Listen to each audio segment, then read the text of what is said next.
You're watching CTV.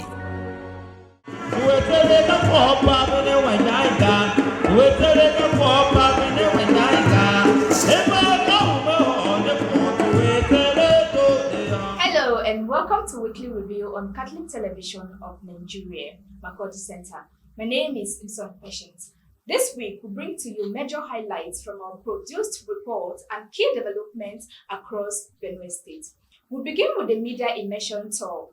Organized by TMS as Governor Alia marks 2 years in office. This event aimed at showcasing the achievements of the administration across the 3 senatorial districts. Emmanuel Tebo has the details. As the Executive Governor of Benue State, Very Reverend Father Dr. Hyacinth Yomem Alia marks his 2nd year in office.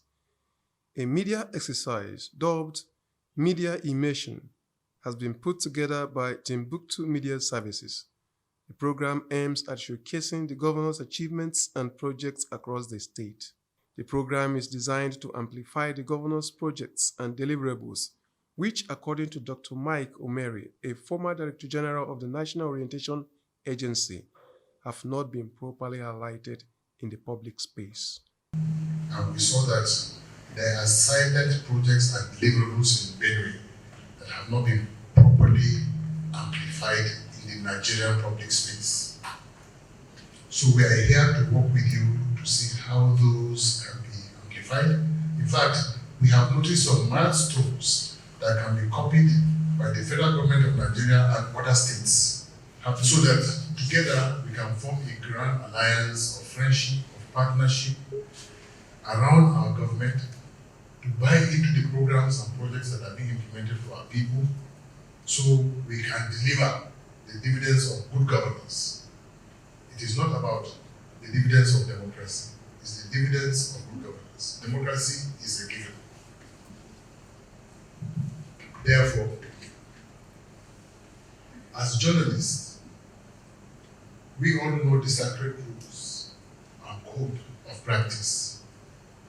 To be critical, not to bring down. To be critical in order to set agenda, in order to check excesses of government, in order to direct it to the will, wishes, and desires of communities and people. So, in doing this, we are not to be partisan, we are to be objective, we are to be, these are things that we have been taught over time. Yes, interpretative journalism gives you a license, but that license is not to go off the road. It's to subject whatever you are doing to critical thinking. And don't forget that other rule that says if something you are reporting can cause problem. What did they say? 101. Leave it out. The former Minister of Information and leader of the team, Mr. Labaran Mako, has advised journalists to focus their reportage on freedom and development. This democracy we'll talk about is actually about the free media. That's the only thing that is missing most of the time in a dictatorship. The judiciary will begin in one form or another. The parliament and the media are the ones that are usually suppressed. Now we're in a democracy, 26 years ongoing. And we feel that some people may not understand this. Those of us who practice journalism under military rule, we barely were able to survive. If you're a critical journalist, then you could suffer a lot of persecution and sometimes threat to life. Delege was not so lucky, quite a number of journalists they couldn't make it through the military rule onto this down democracy. So we as media men, we must defend democracy no matter what it is. Politicians will quarrel because they are fighting for power. Politicians will fight, parties will struggle, people will say one thing or the other about each other. But we must always focus on freedom and development. Freedom and development. Freedom and development. Those two must never be taken away. The purpose of governance is not about politicians, it is about the people down there who are the grassroots. Some of them will never have access to government house because they don't know where it is, and they will never know where it is because they will never have the opportunity to come here. Those are the people our eyes as reporters must be fixed on permanently. We must never forget that democracy will have no sense, no meaning, if it cannot develop development services to the ordinary people. And so we're here to report development, not to report politics, because of the times we're in, insecurity, distractions. Most of the time, the development story is forgotten on the pages of newspapers and headlines of television and network news. Because no matter how good you are doing, when somebody is kidnapped, it comes to the front page, okay? So the question about a hospital, a road, is taking the back seat. We had that challenge with Dr. Mary in the federal government under Jonathan. We were trying to tell the world, even on physical tour, but it was so difficult convincing people because the following day somebody will bring a bloody bomb attack and carry dead bodies and put on the front pages. Those will take the front page.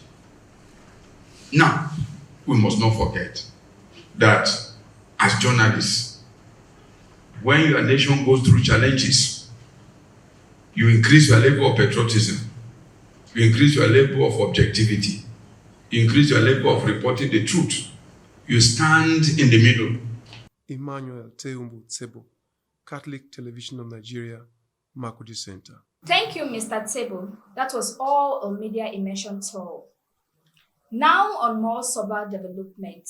Governor Alia has confirmed the killing of 24 persons in renewed attacks on communities in Apa and Way West local government areas of Benue State. The coordinated attacks reportedly involved armed men suspected to be headers. The figures of casualties we're hearing in Apa, we had 7 injured people, and the injuries, some injuries were life-threatening, and therefore 3 people were lost at the hospital. Right at the spot in Ampali Ejiku area, 8 lives were lost immediately.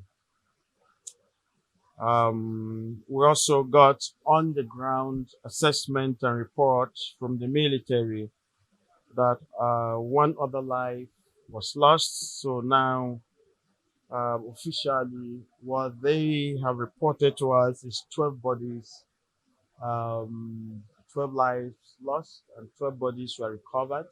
Some families had buried some lost lives from their families immediately. Some were hoping that once they get again on ground, coupled with the reports we have received from families and from government officials there, then we'll be able to update you as well. In Way West local government, again, the numbers are varied. But right on the spot, again, remember, the attackers came in, they were repaired, so they left. And then much deep into the night, they got back. And then initially 5 bodies were recovered. And then later on in the early hours of this morning, 6 more bodies were recovered. 3 badly injured are in the hospital. In the security meeting here, with the phone calls we made with those right on the ground, it's possible that the numbers would be on the increase. But this is, for now, this is the report we have received from both the chairmen of the 2 local governments and then the other security intelligence officers who are on ground. Quite a tragic situation there. We continue to pray for peace and healing in the affected communities. In political news, the Benue State Election Appeal Tribunal, sitting in Abuja, has upheld the election of all 23 APC local government chairmen, putting to rest the legal dispute surrounding the poll. Emmanuel Tsebo was at the tribunal. He has the details.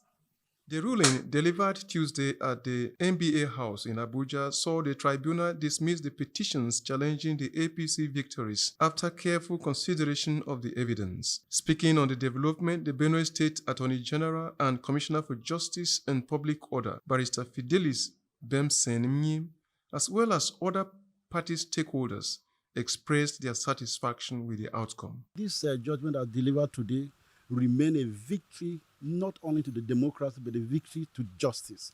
Why am I saying so?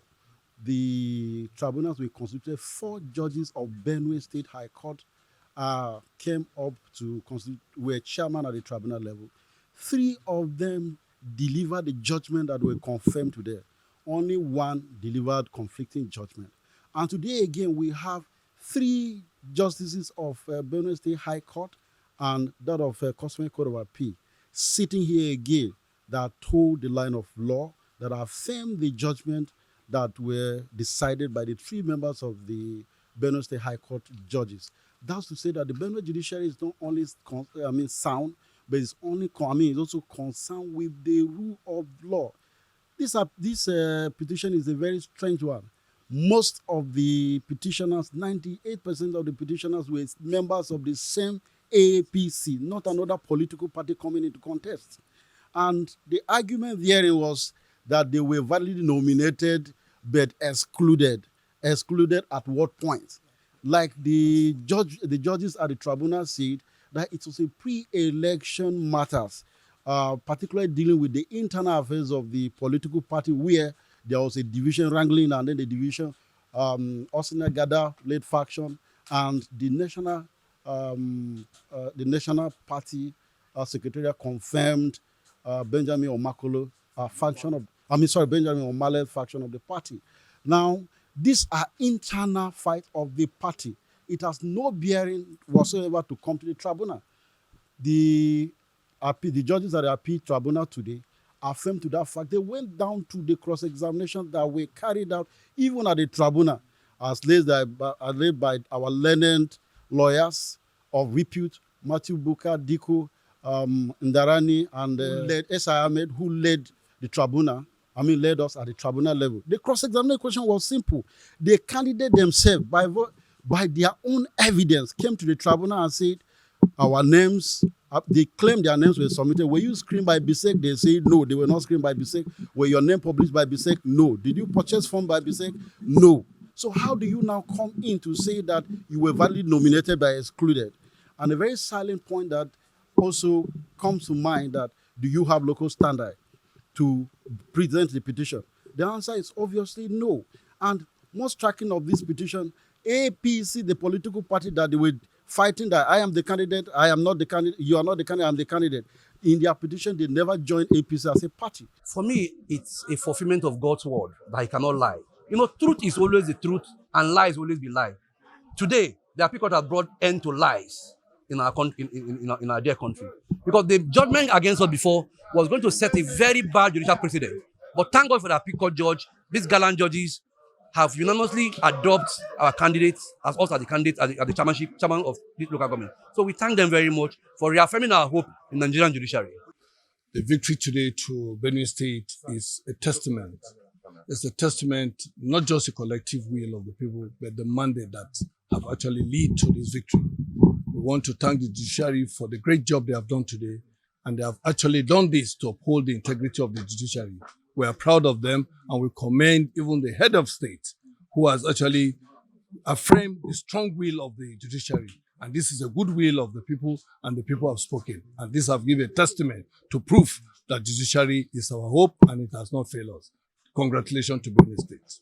I want to assure the good people of Benue State that in our various local governments, we are going to do our best. We are going to do more because we have already started, and to the people of the Benue, of the petitioners, rather, I said, our colleagues who contested with us but lost out today. I want to call on them to bring out the ideas so that we pick the good ones from them and continue to work with them, because we are one APC, and I know that these little issues we are having is just a matter of time. We're going to resolve it. So I call on them to come back. Let's work together to take the grassroots level to the next and higher level, because we mean well and we are ready to work with everyone, irrespective of any party affiliation. However, not everyone welcomed the decision. Lead counsel for petitioners, Barrister Dave Yohemba, expressed dissatisfaction in what he termed clear and troubling anomalies during the electoral process. Going by the provisions of the Benue State Electoral Law 2007, this is the last court. It appears that this is the Supreme Court of the Electoral Law of Benue State. And so we have come to the end of the road today. But I must state clearly that the appellate tribunal did not address issues that were raised before it. For instance, in Otukpo local government, the issue that was put before the tribunal was whether the respondent's reply, the appellant's reply to the respondent's reply was in order or not. It was struck out. The tribunal did not make any comment on it. The tribunal also did not talk about the preliminary objections that were raised. For instance, the Benue State Independent Electoral Commission has no iota. They don't have any provision in law to appeal against a judgment that does not affect it at all. Benue State Independent Electoral Commission cannot be using the taxpayers' money to pursue an appeal which does not in any way affect them. These are the issues that were before the tribunal that the tribunal did fail to, determine. But as I said earlier on, this is the last court. This is the last appellate court. We don't have any choice. We abide by the rulings and judgments of the appellate tribunal, as this is the end of the road for the parties. Emmanuel Teumbu Sebo, Catholic Television of Nigeria, Makuti Center. With the tribunal ruling now final, the spotlight shifts to the elected chairmen to fulfill their promises to the people. Meanwhile, the Chief of Army Staff visited Benue State to assess the security situation firsthand. His visit prompted a closed-door meeting involving Governor Alia, traditional rulers, and members of the Security Council. Emmanuel Tebo will walk us through the details. Benue State Governor, Very Reverend Father Hyacinth Yomem Alia says the visit of the Chief of Army Staff to Benue was to make on-the-spot assessment of the security situation in the state. The Chief of Army Staff was here, to see things for himself and to hear directly from the people. It was a very positive visit he made. Showed much of concern. He paid condolences to the entire state over the various lives and the many lives we've lost. I think it's with the intent of adding more manpower to support this cause, and then the requisitions that the uniform people had also made on their needs and all that. So I feel it was a very good, friendly meeting. He visit first of all, and then the meetings. And it remains a hope that going forward, things will actually change. The anxieties we continue to have, the skirmishes, and the here and there lives that continue to be hit and attacked. End of the day, then we lose them. So, and one other thing we need to again address is the Totiv and the Uchidoma. They're the two paramount rulers of the land in the state. And what they tried to do by the communique that was issued is simply the fact that this is the raining season now. The rains have come. If our farmers do not go back to the farms, then the potential of hunger will even be more devastating on every other thing that is facing us now. The concerns raised by the people of Gwe West and Apa local governments, alleging that the military failed to respond to distress calls to save them, thereby making the security personnel a threat instead. We thank the uniformed, the military, the police, the civil defense on what they are doing to support us and to protect us. There might be 1-2 challenges by the ranks, quite all right. But I want us to understand one thing. We don't necessarily need to demystify the military. But if there are mistakes, we can talk to them. We can point them out, and then we take the corrections. They have been doing that. They've been taking the corrections in here. I know that there's a lot of anger because even in a number of places, we know that people feel they should be protected, and then they are still rather attacked, and a number of people being killed. I'm appealing to us. There's so much. Let's not act only by emotions. We need them, and they've been here for us over time. Governor Alia appeals to Benue residents to be patient with his administration and not take laws into their own hands, as this government is engaging the military to address these concerns. The governor joins the two chiefs to justify the Chief Traditional Council's order to killer herders to leave the state and allow Benue farmers return to their farms. Now, for today's meeting, the governor called us to brief us on the security situation in the state, the efforts that have been made, the consultations, and so on. And we were encouraged because of the work, the efforts of the state governor, with the security agencies backing him, and with the support of the federal government, a lot has been achieved. There is still grounds to cover, and we are believing that with the visit of the Chief of Army Staff, a lot will be achieved further. So we are positive the security agencies are doing their best and cooperating with us and working with us. We believe that we will overcome the insecurity challenges in Benue State. And where we have seeded, some land has been taken over, will be recovered. That is the aim. The herders that come to feed on the pasture in Benue State, they have always done it. It's just that there are some criminals that are amongst them, and because of that, we say that they should leave the farmlands for people to farm. And the security breaches are being tackled by security agencies, so we believe peace will return to Benue State. Emmanuel Teumbo Tsebo, Catholic Television of Nigeria, Makudi Center. That security meeting has indeed raised fresh hope among citizens. We will be watching closely to see what impact it will have in the coming days. And that wraps up our weekly roundup. Special thanks to our correspondent Emmanuel Tsebo for consistently reporting, and to you for tuning in. For more in-depth news, documentaries, and faith-based program, continue watching Catholic Television of Nigeria. Until then, I am Uson Patience. Stay blessed, stay informed. God bless you. God bless Benue State. See you soon.